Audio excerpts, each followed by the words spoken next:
All right. Hi. So I'm a little bit late on our live because I was trying to figure out Facebook, but I'm on.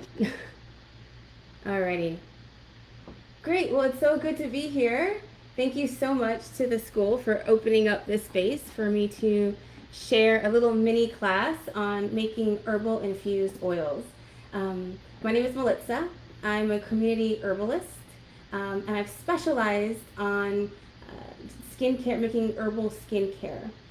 And so what I want to show you today, whether you've never made an herbal oil or if you're already on your herbal journey and you make lots of herbal oils, what I wanted to share was just some tips and techniques for how I make my infused oils, and maybe just share some ideas with you as well along the way.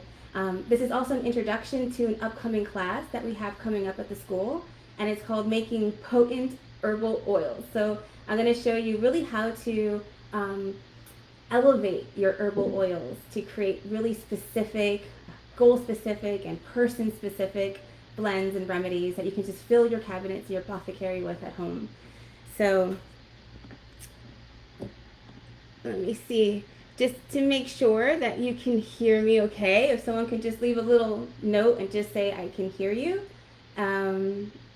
Otherwise I'll just start jumping in. Just leave a little note and just say, yep, I can hear you. That would be really helpful. All right.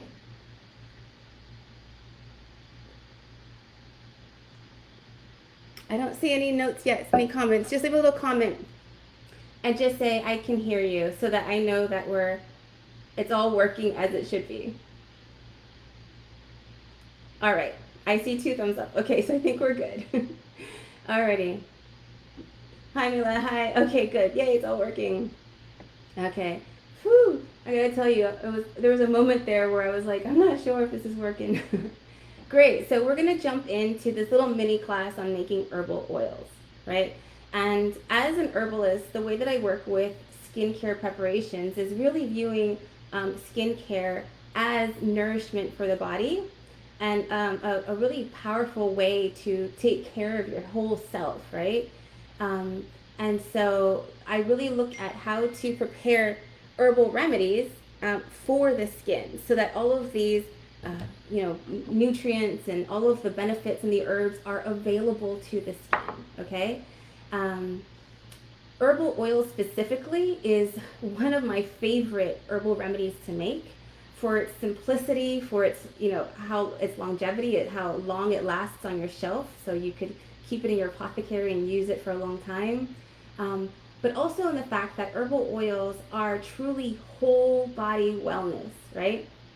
If you think about it, our skin has a direct route to our nervous system. So we can very directly interact with and impact the way that we feel, If we look at some of the kind of the old Ayurvedic, kind of healing traditions, body oiling is used as a daily ritual and routine to support your whole body, right? To move circulation, to move lymph, to nourish the skin and the body with the herbs and the oils.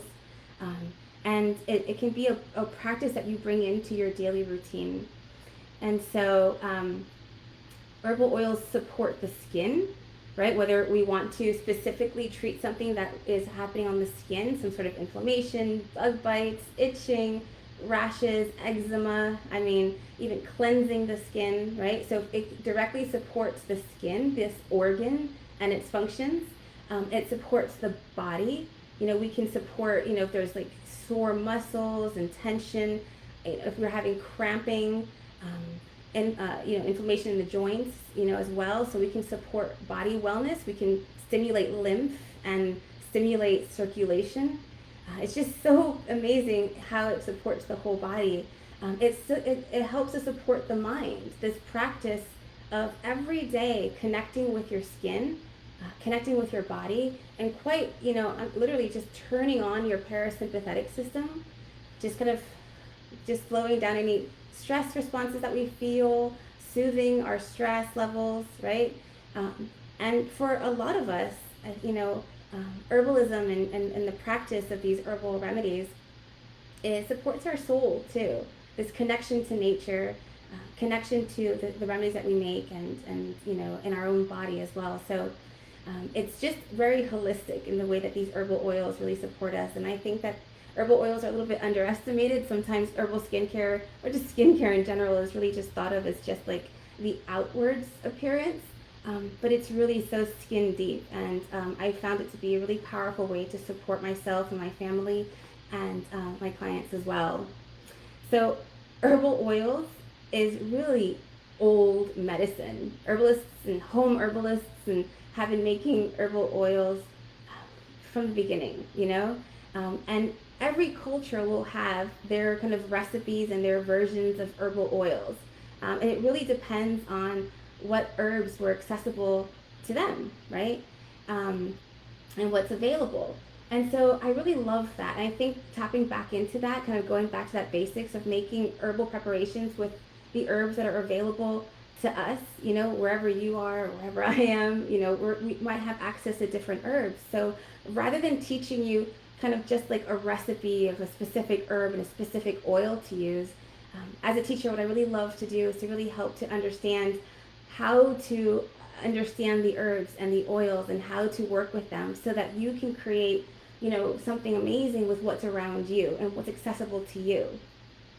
One of the most beautiful things I think really resonated with herbalism is that, it's a form of wellness that is accessible to everybody. Everybody should be able to create their own wellness, right? So if you don't have lavender and calendula, right, or specific Ayurvedic herbs, for example, right, you can still create your version of wellness with what you have. And so I thought for today's little mini lesson, I would just share some tips and insights and ideas for how to maybe just inspire you to look maybe in your garden, your farmer's market, your supermarket, and create something in your kitchen with what you have around you. Okay, and we're going to create an herbal oil just kind of like the old-fashioned way, so that we're not using any kind of tools, any special equipment, anything like that. Now, in the herbal oil workshop that I'm doing in July 17th, I am going to share my favorite kitchen appliances that I use for preparing herbal oils at home.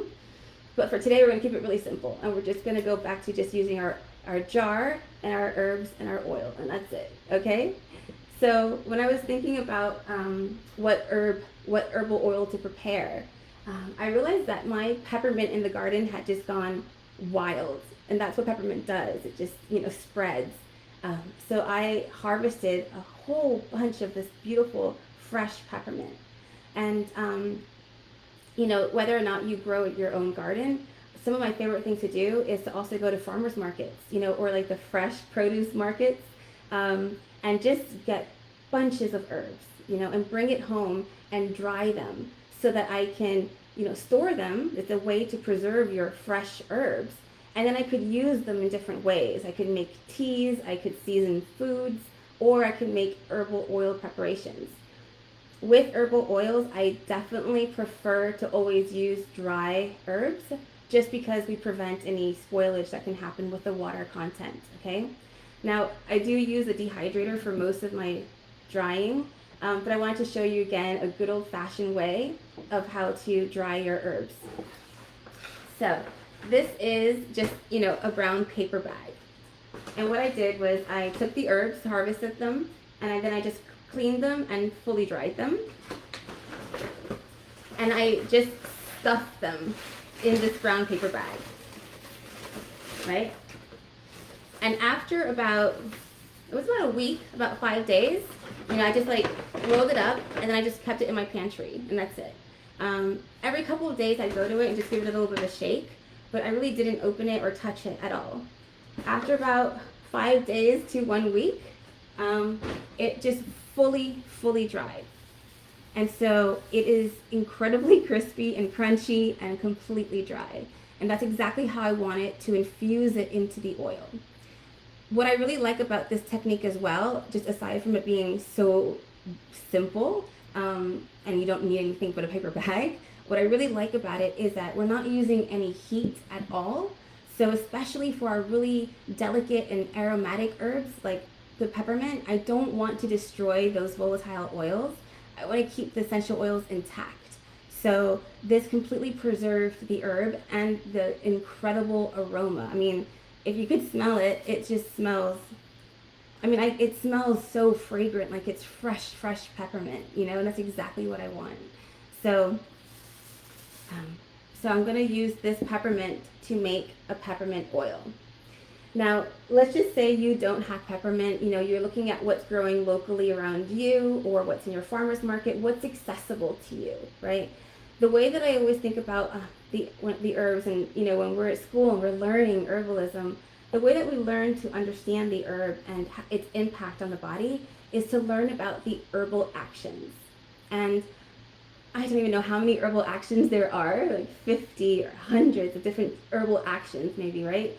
But when it relates specifically to the skin, there's about 17 herbal actions that I look at, and that these herbs have a direct impact on the skin, on conditions of the skin, on the functions of the skin, or its connection to various systems in the body, for example, the lymphatic system or the circulatory system, right? So there's about 17 herbal actions that I teach that you can look to. So you can, you know, understand, right, you know, when you get to know an herb, what are the herbal actions that relate to the skin, so that you understand the impact this herb is going to have on the body. So for example, peppermint.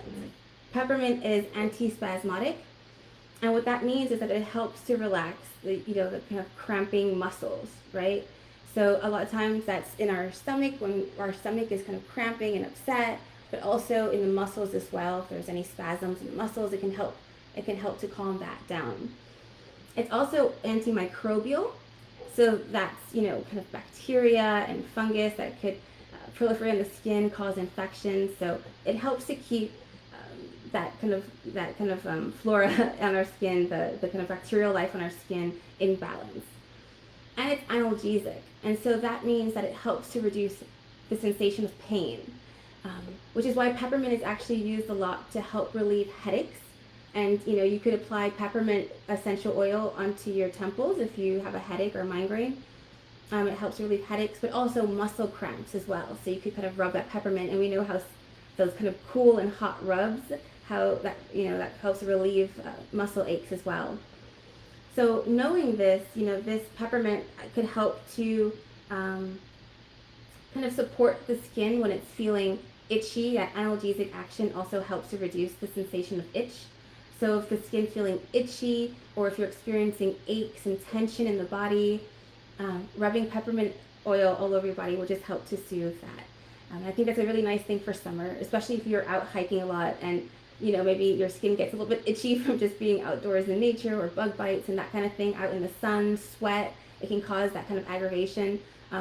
You're walking, maybe your muscles are feeling a little bit tense, you know. So peppermint oil will just help to be really soothing to the body. It's also very cooling, right? And so it just helps, it refreshes the body. And because of that antimicrobial property, it's cleansing, right? So I specifically thought of peppermint then for a body oil that I would use after a shower, just to feel really cleansed and refreshed, and just to help to relieve any kind of inflammation or redness or itching or tension or aches that are in the body. So that sounded really good, and that's what I'm going to go with here. And again, with the skin, as I was saying, there's about 17 different herbal actions that we can really specifically look at for the skin.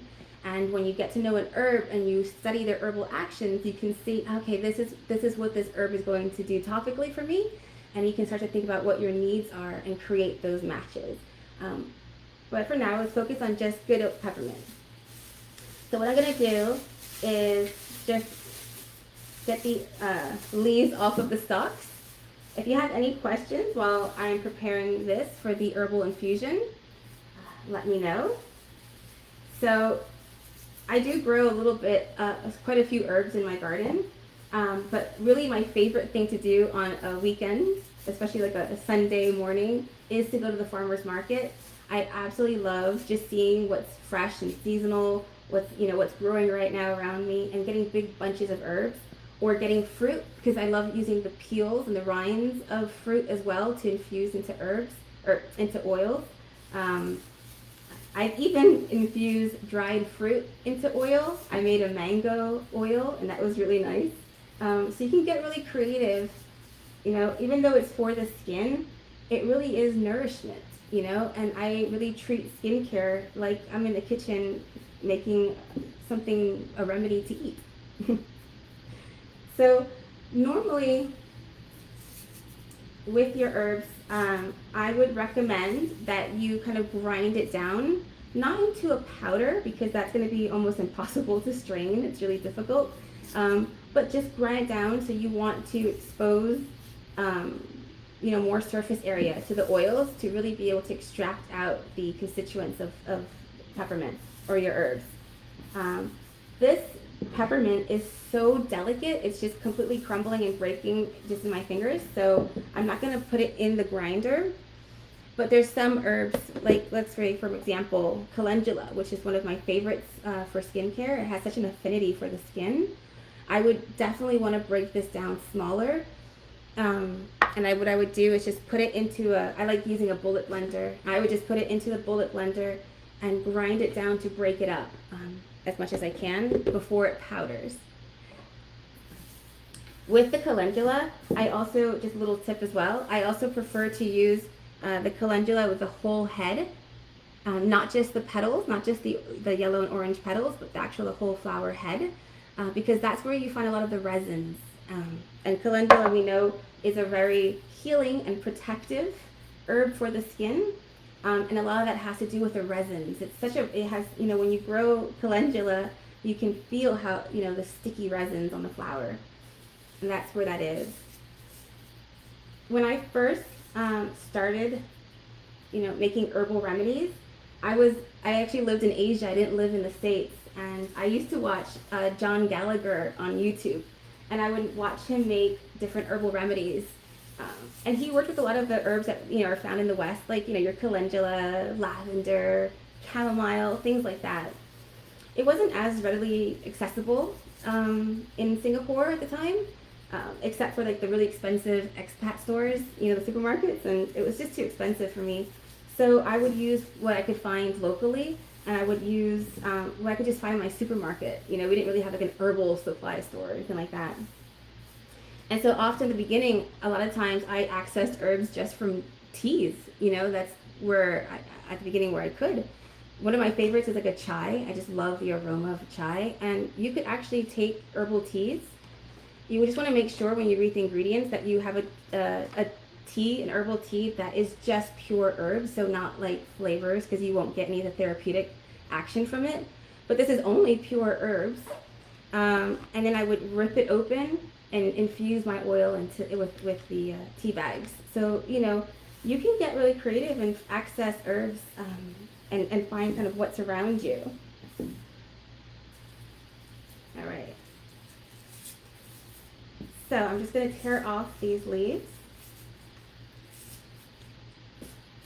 I have so much peppermint. It really grows wild. If all you have to do with your peppermint is just forget about it. and it just grows. And so I'm going to have enough to make certainly an herbal oil, and then I'll probably use the rest for tea blends. And I still have some fresh peppermint growing as well, and I'd probably make a hydrosol with the fresh herb. There's so much you can do. All right. That's probably good for now for the demonstration.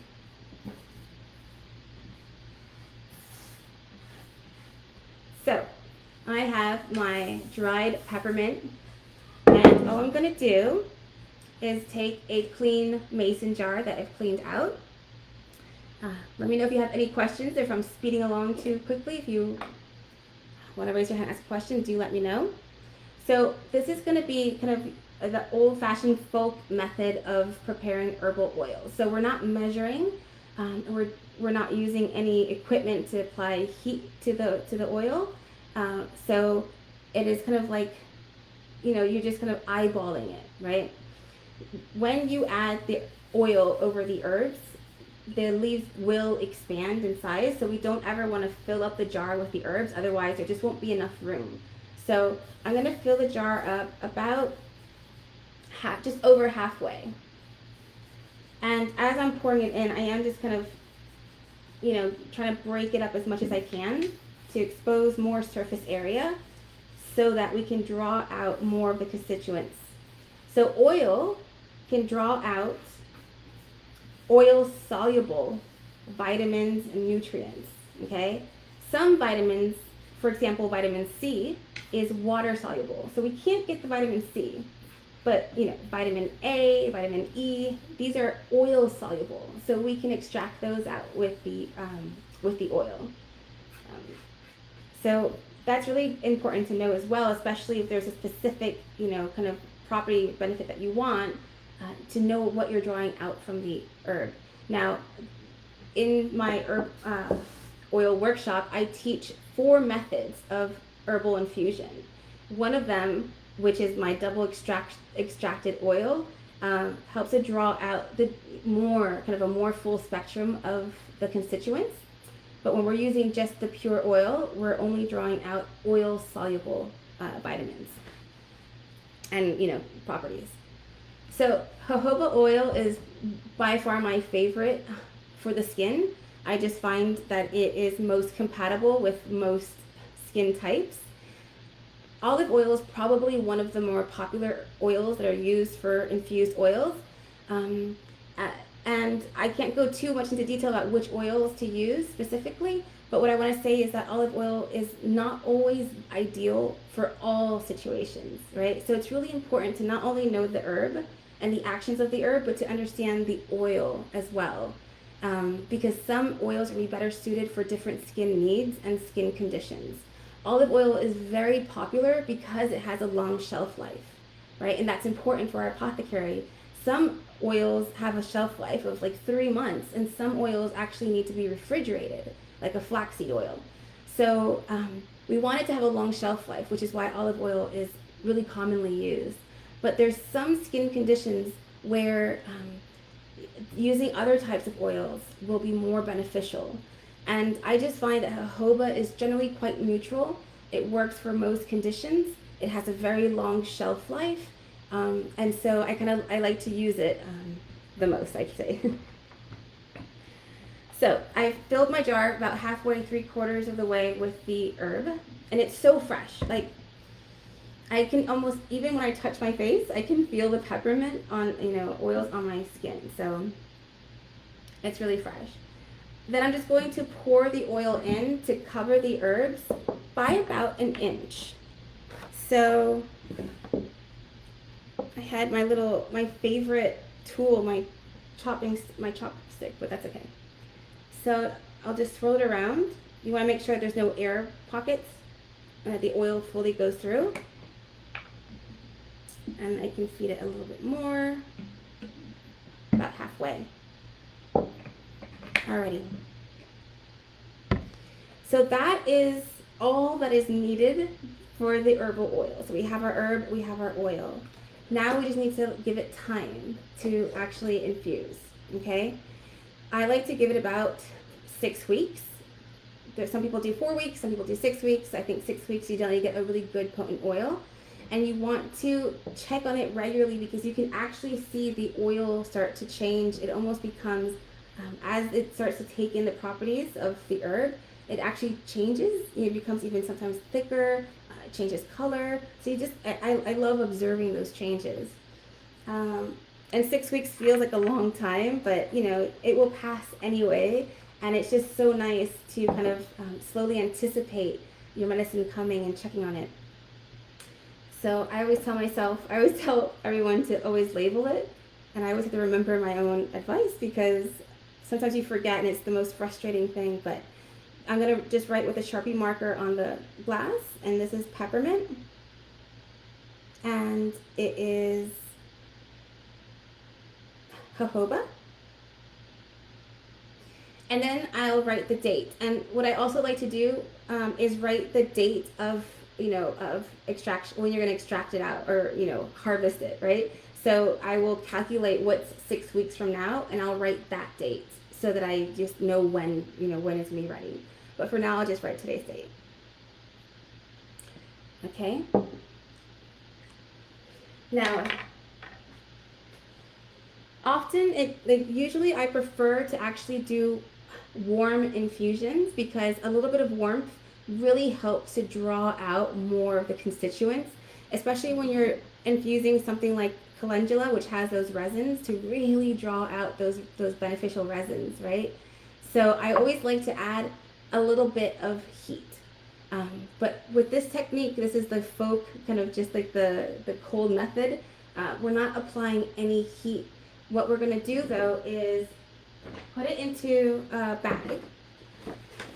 This is probably too large. I would definitely transfer it to a smaller bag, but it's what I have right now. I'll just put it in a bag and I will put it on the windowsill. So I will set it on the windowsill so that it takes the heat from the sun, and that's just a little bit of warmth to really help draw out, to really kind of enhance the extraction process, okay? So I'll do that and leave it like in a sunny windowsill for about 6 weeks, and then I extract it out, okay? When it's time to pour out the oil, some of my favorite things to use is a kind of a nut milk bag, especially when it just has like the tiniest holes, you can barely see it, so that you can really squeeze it out. And this material is kind of like waterproof, so that the oil really, it's not messy. This bag came with my magical butter. It's one of the tools that I like to use when I'm making herbal oils, but the bag is incredible. Again, it just has like this mesh bottom so that you can pour the oil and just squeeze it out really well, right? Those are some of my favorites to use. But before I had these, I would just use a strainer and just put like a cloth, or even I've used like just good, kitchen towel, and then just pour that over there to collect, because we've broken the herbs down a bit, so you don't want to collect maybe the smaller particles or the powder, into the oil itself. So that's how you're going to strain it out. And then when the oil is prepared and it's done, you want to store it away from direct sunlight. The sunlight just starts to kind of start to oxidize the oil, so you want to keep it away from direct sunlight. And you can use it in just so many ways. I really love this kind of Ayurvedic tradition of body oiling, and you apply your herbal oils all over your body before you step into a shower. And that is really important just for your connection to your body, soothing, for the wellness of flow in the body as you're kind of massaging the herbal oils. And of course, you're nourishing your body as well with the properties of the herbs. It's interesting that you do it before the shower, but I find that it's so helpful, especially if you use soap. I love using a bar soap to cleanse, but soap can be drying on the skin. And so when we use the oil on top, we're helping to just protect our skin from over drying. So I will definitely put on the oil first, go into the shower, and when I come out, depending on my skin's needs, especially if it's like winter or drier season, I can take a little bit more herbal oil and then just massage it on as kind of like a moisturizer onto damp skin, okay?